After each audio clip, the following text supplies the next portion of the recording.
오늘 이거를 이렇게 보다 보니까 그 정신현상과 이렇게 보낸 어떤 40년이라는 어떤 생각이 떠오르면서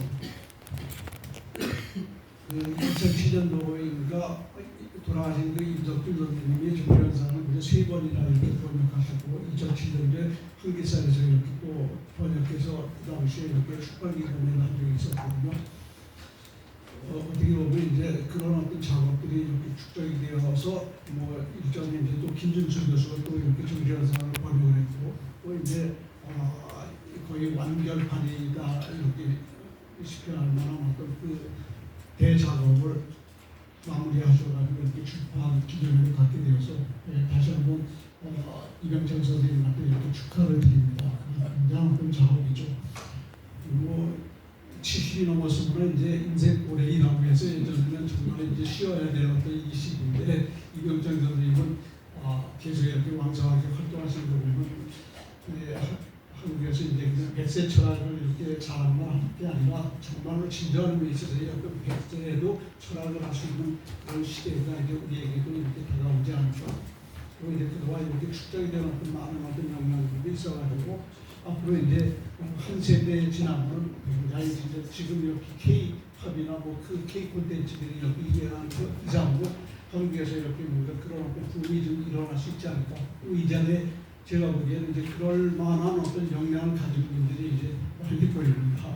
우리 조광재 선생님도 이렇게. 네, 제가 이제 그동안 이렇게 대담을 이렇게 부탁받아가지고 그냥 선뜻 이렇게 저도 개인적으로 거의 한 40여 년 동안 이렇게 정신현상을 읽으면서 많이 만지고 많이 이렇게 논문도 쓰고 이렇게 번역도 하고 이렇게 얘기하다 보니까 다른 어떤 작품들보다 굉장히 이렇게 애정이 많이 가는 어떤 그 책이거든요. 그래서 이제 이 선생님이 어떤 그 출판에 대해서 굉장히 선뜻 이제 한번 이렇게 이야기하고 싶어서 이렇게 이 자리에 왔습니다. 제가 이 책을 이렇게 보면서 워낙 이제 분량이 많잖아요. 거의 한 1,800매가 이렇게 넘는 이거를 한 20일 만에 이렇게 스킵해서 읽는 것도 쉽지 않거든요. 그다음에 이제 이 부분적으로 이렇게 읽으면서 몇 가지 좀 이렇게 그 생각한 게 있어요. 첫 번째는 이제 그 용어 문제거든요. 용어 문제에 있어서 선생님이 이걸 이렇게 번역을 하면서 상당히 이제 우리말로 이렇게 소화하려고 하는 것도 이게 많더라고요. 그러니까 이제 우리가 독일어 이렇게 이제 원래 이 포스텔이라든지 마이넨이라든지 아니면 비센이라든지 뭐 이런 것 등등을 이렇게 독일어 원어에 이렇게 매이지 않고 그냥 이제 이거를 우리 식으로 이렇게 일상어 속에서 우리 어떤 철학의 언어 속에서 이제 소화해가지고 이렇게 자연스럽게 번역하는 어떤 그런 게 이제 참 좋더라고요. 근데 이제 물론 이제 의학이 어려운 어떤 그런 이제 몇 가지 용어들이 있긴 하거든요. 그거는 뭐 이제 굳이 내가 이야기를 하지 않더라도 선생님도 이렇게 항상 이제 뭔가 가령 이렇게 우리가 보통 이제 포스트라는 걸 이렇게 표상이라고 딱 하는데 이거를 거의 적용적으로 이렇게 쓰잖아요. 근데 이제 그거를 계속 이제 뭐 관념이라든지 통념이라든지 여러 가지로 이렇게 바꿔서 생각이라든지 바꿔서 이렇게 할 때 그때마다 이제 독일어를 이렇게 집어넣더라고요. 그러니까 그때 이제 이 개념이 이런 식으로도 이렇게 문제가 될 수 있겠구나라는 걸 염두에 두신 것 같더라고요. 그래서 제가 굳이 이제 거기에 대해서 언급을 하지 않더라도 상당히 이제 용어가 이제 한국화되었다는 어떤 그 느낌이 들었습니다. 이건 난 굉장히 발전한 거라고 생각하거든요. 이렇게 용어가 이제 우리 일상어 속에서 이렇게 한국화되다 보니까 우리하고 하면 이제 가독성이 상당히 높더라고요. 제가 이제 김순수 선생 이렇게 번역한 것도 봤고 임석준 선생 이렇게 번역도 이제 오래전부터 이렇게 봐왔지만은 그런 면에 있어서 좀 더 이렇게 가독성 면에서 좀 발전한 것이 아닌가. 그러니까 이제는 뭐랄까 전문가들한테 여기 더더구나 이제 주에까지 상세하게 이렇게 붙여놨기 때문에 뭐 일반인들도 제가 말하는 어떤 일반인은 이제 그냥 일반인이 아니라 그 가령 이렇게 인문학하는 사람들도 이렇게 쉽게 읽을 수가 있고 그 다음에 다른 전공자들도 아까 전홍원 회장님이 이제 나도 이제 정신현상을 한번 이렇게 읽어봐야 되겠다 그런 어떤 뭔가 호기심을 이제 발동시킬 수 있게끔 이제 쉽게 접근하게 만들어줬다는 것 이것도 굉장히 의미가 있는 거죠.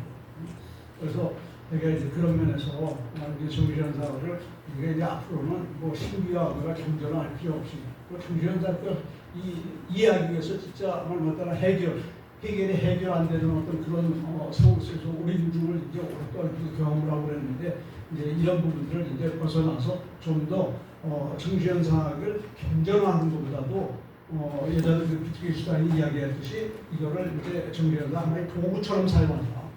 그래서 이 도구를 가지고서 다른 인문학하는 사람들, 다른 어떤 그 철학을 하는 분들이 가져가가지고 그걸 가지고 창의적으로 재해석할 수 있는 것도 여지가 많거든요. 이 정신현상에는 그 방대한 어떤 그 서사, 물론 이제 우리가 이런 식으로 재현하기는 정말 힘들 거예요. 근데 이제 여기 방대한 어떤 서사 테마들이 이렇게 많이 나오기 때문에 인문학하는 사람들이 그 가져가고 진짜 하다못해 영화 이렇게 찍는 그 감독들도 가져가면 여기서 굉장한 어떤 이제 뭔가 나올 수 있을 거라고 생각하거든요. 이제 그런 작업을 하는데 이병찬 선생님이 상당히 이렇게 기여를 할 수 있는 것이 아닌가 그런 생각이 듭니다. 제가 근데 이제 이 책을 이렇게 보면서 느끼는 건데 선생님이 하여 이 책을 내기 위해서 수십 년 동안 이제 연구하고 논문도 쓰고 그러면서 이렇게 번역을 이렇게 딱 마무리하시고 각수까지 상세하게 이렇게 달아놨는데 정신현상학이라고 하는 작품은 누구도 완벽한 번역을 할 수가 없다고 생각합니다. 개념도 약가적이고 그다음에 문장도 그렇고 구절도 그렇고 그렇기 때문에 정신현상학은 양의성이 강하기 때문에 이거는 굉장히 해석할 여지가 많다라는 거예요. 해석할 여지. 그래서 우리는 이제 그 부분을 좀 파고 들어가야 될 거라고 이렇게 생각하거든요. 그래서 이제 그런 의미에서 재구성하고 해체하고 이렇게 해서 이제 뭔가 재해석할 수 있는 그런 여지를 우리가 이제 이 책을 통해서 좀 발견할 수 있지 않을까 그런 생각합니다. 제가 그동안 이제 이과적인 이야기를 했는데 저는 이 책을 읽으면서 이제 한 챕터를 가지고서 좀 이야기를 합니다. 그 두 번째 책에 이제 두 번째 2권부터는 이제 정신장이 나오잖아요. 정신장은 이제 뭔가 이제 그리스 로마의 정신이 나오고 그다음에 이제 그 근대의 어떤 그 분열된 어떤 그 정신이 나오고 세 번째 이제 도덕적 세계관이 나오거든요. 칸트의 어떤 도덕적 세계관.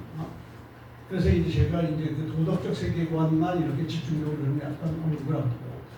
그 도덕적 세계관은 이제 그 칸트 윤리학이 가지고 있는 어떤 이율배반 문제, 뭔가 이렇게 이 모순 문제, 한계 문제를 이렇게 해결이 아주 낱낱이 이제 그 비판한 거죠. 사실은 이거 해결의 어떤 그 비판을 이렇게 보면 정말 진짜 그 통찰력이 우리가 정말 이렇게 이 깊이가 있어가지고 배울 게 정말 많이 있죠. 그래서 이제 그 칸트 윤리학이 가지고 있는 어떤 칸트는 이제 그 보편 윤리 의무로서의 어떤 이 선인지를 이야기하지 않아요. 그런데 이제 또 동시에 그 이 경향성 문제를 이렇게 완전히 이제 배제시키려고 했거든요. 그러다 보니까 그 두 개가 이 같이 가는 부분인데 해결이 이제 그 두 도덕적 세계관을 통해서 이제 그게 이제 서로 뭔가 이렇게 충돌하고 이렇게 모순을 일으키는 어떤 문제를 이제 비판을 하고 있거든요. 근데 도덕적 세계관이 이제 해결은 이제 도덕적 세계관을 이렇게 해석을 하면서 일관되게 이제 보고 있습니다. 왜냐고 하면 칸트가 말하는 도덕적 세계관은 한마디로 정신적인 기만이라는 거예요. 위선이고 기만이고. 인간이 뭔가 이렇게 몸도 가지고 있고 진짜 말하자나 어떤 그 사회성을 띠고 있고 역사성 띠고 있으면은 우리가 그런 의미에서 그 순수한 이것만 이렇게 이야기하기 힘들어요. 근데 이제 그 정신적 기반으로 이렇게 딱 보는데 근데 이제 여기서 뼈시텔룸이라는 그 개념을 번역을 할 때 김준수 선생은 교훈이라고 이렇게 했고 그 전에 임석근 선생님도 교훈이 뒤바뀜이라고 했어요. 근데 이병찬 선생님은 전치라고 이렇게 번역을 했는데 제가 보기에는 그 좀 해석의 여지가 있더라고요. 이 뼈시텔룸은 우리가 이제 뼈시텔룸이라고 뭔가 이렇게 위치를 바꾸다라는 거거든요. 그러니까 이제 뭔가 도덕적 세계관은 자기가 주장한 것을 뭔가 비판적으로 자꾸 이렇게 교묘하게 위치를 바꾸고 이게 아닌가 이러면서 자꾸 넘어가거든요. 근데 그런 의미에서의 어떤 이게 단순하게 뼈시텔 공간적 의미에서의 어떤 그 정리가 아니에요. 그 정리가 아니고 그다음에 변이도 아니에요. 이거는 일종의 가장으로 번역하는 게 좋지 않을까. 가장. 이게 도덕적 세계관이 되면 그 미성을 이렇게 깨부수기 위해서 이게 이렇게 특별히 저기 하는데 우리 한국판 번역에서 대부분이 다 이제 그 저기 하는데 영어판에서는 이제 영어판에서는 그 뭐라고 할까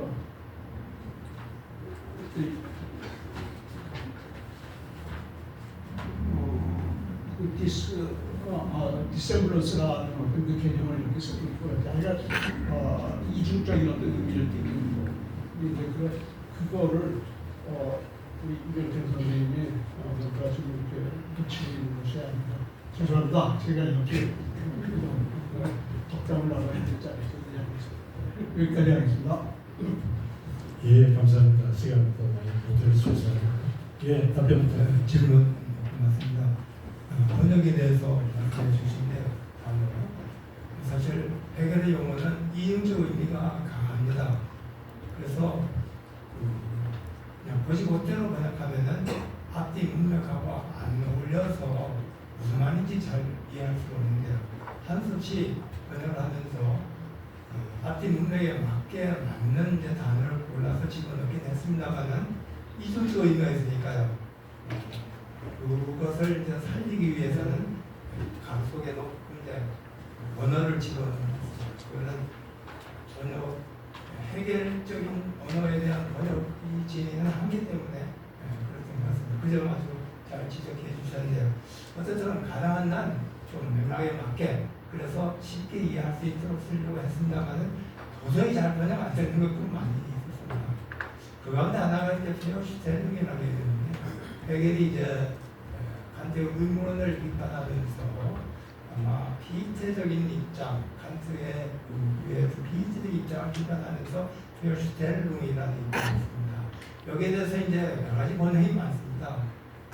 다들 좀 의미가 잘 안 들어맞기 때문에 그런 것 같은데 변위, 변위, 전위, 전치 그리고 아까 말씀드린 가장, 위선 등등 많은 번역이 있는데 그 번역 나름대로 각각 문제도 있고 또 장점도 있습니다. 제가 그래서 주에 꼽고는 달았는데요. 저로서는 약간의 좀 욕심을 내서 이 정신 분석학에서도 디스플레이스먼트라는 말을 쓰거든요. 전치, 신경증 환자에서 증상이 그렇지 이동하는 것을 전치 이렇게 얘기를 하는데요. 그런 개념을 좀 연상시키기 위해서 또는 상기시키기 위해서 전치라는 개념으로 번역을 했습니다. 그것이 해결의 의미를 좀 더 살리지 않을까 해서 번역을 했는데요. 사실 다양한 번역이 있다는 걸 지적해 주셨는데요. 사실 학자들마다 해석에 따라서 다를 수밖에 없는 것 같아요. 그거는. 그래서 제가 추후에 그 점은 맡겨놨습니다. 그 정도 얘기를 하는